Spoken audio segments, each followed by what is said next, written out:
Hi friends, welcome back. എന്തൊക്കെയുണ്ട് എല്ലാവരുടെയും വിശേഷം? സുഖമല്ലേ? നമുക്കിവിടെ സുഖമായിരിക്കുന്നു. പിന്നെ ഇന്നിപ്പോൾ 6ാമത്തെ നോമ്പാണ്. അപ്പോൾ ഇതുവരെ നല്ല രീതിയിൽ തന്നെ നോമ്പൊക്കെ നോറ്റ് നല്ല രീതിയിൽ തന്നെ കഴിഞ്ഞു പോയി, മാഷാ അല്ലാ.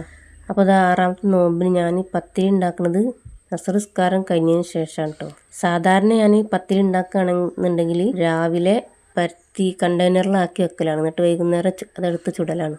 അപ്പോൾ എൻ്റെ ഒരു ഫ്രണ്ട് എന്നോട് നാൾ പറഞ്ഞിങ്ങനെ ഓൾ പത്തിരി പരത്തി അപ്പം തന്നെയാണ് ചുടലാണെന്ന്, പൊടിയും തട്ടാതെ പ്രസ്സുമെന്ന് നേരെ ഫ്രൈ പാനിലേക്ക് ഇട്ടിങ്ങ ചുടലാന്നൊക്കെ പറഞ്ഞപ്പോൾ അങ്ങനെ അതേപോലെ ഒന്ന് ചുട്ട് നോക്കാമെന്ന് വിചാരിച്ച് അങ്ങനെ ഞാൻ അസർ ബാങ്കൊക്കെ കൊടുത്ത് നിസ്കാരമൊക്കെ കഴിഞ്ഞതിന് ശേഷമാണ് കേട്ടോ പത്തിരിയൊക്കെ വാട്ടി ഉണ്ടാക്കുന്നത്. അപ്പോൾ ഇങ്ങനെ ചുട്ടപ്പോൾ നല്ലൊരു ഫ്ലേവർ ഇട്ട് ഈ ഒരു പത്തിരിക്ക്, കാരണം പൊടിയൊന്നും തട്ടാഞ്ഞിട്ട്. അപ്പോൾ ചിക്കൻ കറിയൊക്കെ ഒഴിച്ച് ഈ പത്തിരി കഴിച്ചപ്പോൾ നല്ലൊരു സോഫ്റ്റ്നെസ് കിട്ടും, നല്ലൊരു രുചി.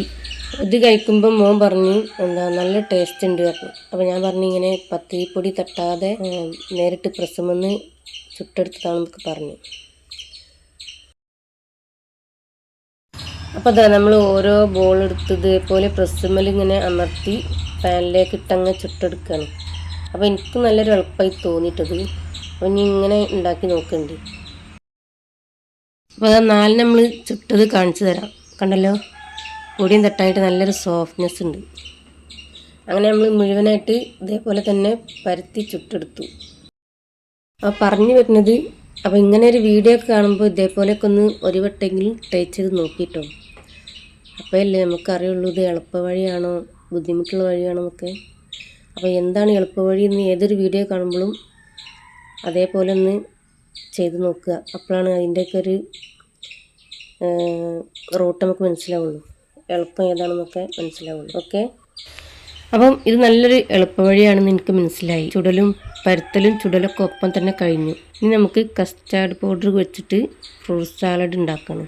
അതൊക്കെ ഉണ്ടാക്കിയതിന് ശേഷം നമുക്ക് എങ്ങനെയാണിത് നമ്മൾ ടേബിളിൽ സെറ്റ് ചെയ്തതെന്ന് നോക്കാം. അപ്പോൾ ഇന്ന് പൊരികളോ അങ്ങനത്തെ കാര്യങ്ങളൊന്നും ഇല്ല കേട്ടോ. ഫ്രൂട്ട്സ് ഓൾറെഡി തന്നെ കസ്റ്റാർഡിലുണ്ടല്ലോ. പൊരികളൊന്നും ഇല്ലാതെ നോമ്പ് തുറക്കുമ്പോൾ വേറൊരു മൈൻഡൊക്കെ നല്ലൊരു ക്ലിയറായി കിട്ടും. ഒരു മയക്കം കാര്യങ്ങളൊന്നും ഇല്ലാത്ത നല്ലൊരു മൈൻഡ്. അപ്പോൾ നമ്മളെ കസ്റ്റാർഡ് ഇവിടെ റെഡി ആയിട്ടുണ്ട്. ഇനി ഇതൊക്കെ സെർവ് ചെയ്തതിന് ശേഷം നമുക്ക് കാണാം. അപ്പോൾ കുറച്ച് മുന്നേ ഞാൻ കുറച്ചൊരു ബൗൾ വാങ്ങിയിട്ടുണ്ടായിരുന്നു കേട്ടോ, ഈ ഫ്രൂട്ട് സലാഡ് കസ്റ്റാർഡൊക്കെ ഉണ്ടാക്കുമ്പോൾ സെർവ് ചെയ്യാൻ വേണ്ടി. അപ്പോൾ അതിൻ്റെ അൺബോക്സിങ് ഈ വീഡിയോയിൽ കാണിക്കാമെന്ന് വിചാരിച്ചിട്ടാണ് വെച്ചത്. അപ്പോൾ ഈ ഒരു ബൗളാണ് നമ്മൾ ഓർഡർ ചെയ്ത് കിട്ടിയത് കേട്ടോ. അപ്പോൾ ചെറിയ വിലക്ക് ഞാൻ കണ്ടപ്പോൾ അങ്ങനെ ഓർഡർ ചെയ്തിരുന്നു. അപ്പോൾ മൊത്തത്തിൽ ഇത് 12 ബൗളുണ്ട്. അപ്പോൾ കസ്റ്റാർഡൊക്കെ ഉണ്ടാക്കുമ്പോൾ ഫ്രൂട്ട് സലാഡ് അതൊക്കെ ഉണ്ടാക്കുമ്പോൾ എടുക്കാൻ വേണ്ടിയില്ല ഇത് വാങ്ങിയത്. അപ്പോൾ അങ്ങനെ ഒന്ന് എടുത്തത്. അപ്പോൾ മൊത്തത്തിൽ ഇതൊരു 12 ഉണ്ട്.